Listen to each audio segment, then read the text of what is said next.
اے ایمان والو،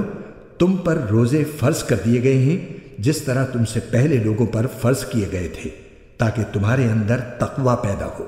گنتی کے چند دن روزے رکھنے ہیں۔ پھر بھی اگر تم میں سے کوئی شخص بیمار ہو یا سفر پر ہو تو وہ دوسرے دنوں میں اتنی ہی تعداد پوری کر لے، اور جو لوگ اس کی طاقت رکھتے ہوں وہ ایک مسکین کو کھانا کھلا کر روزے کا فدیہ ادا کر دیں۔ اس کے علاوہ اگر کوئی شخص اپنی خوشی سے کوئی نیکی کرے تو یہ اس کے حق میں بہتر ہے، اور اگر تم کو سمجھ ہو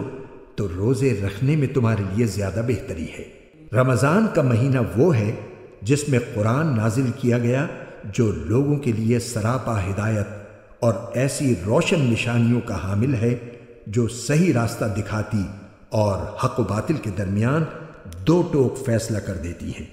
لہٰذا تم میں سے جو شخص بھی یہ مہینہ پائے وہ اس میں ضرور روزہ رکھے، اور اگر کوئی شخص بیمار ہو یا سفر پر ہو تو وہ دوسرے دنوں میں اتنی ہی تعداد پوری کر لے۔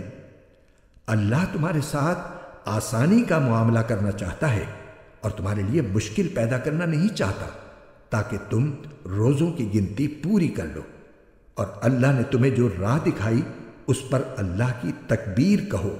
اور تاکہ تم شکر گزار بنو۔ اور اے پیغمبر، جب میرے بندے آپ سے میرے بارے میں پوچھیں تو آپ ان سے کہہ دیجئے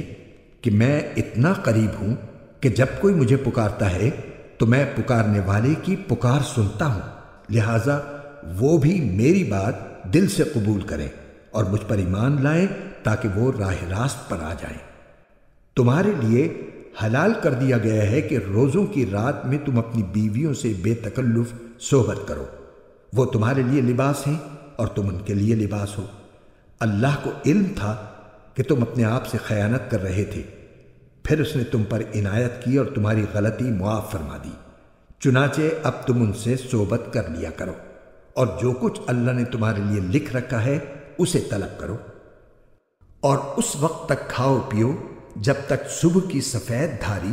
سیاہ دھاری سے ممتاز ہو کر تم پر واضح نہ ہو جائے۔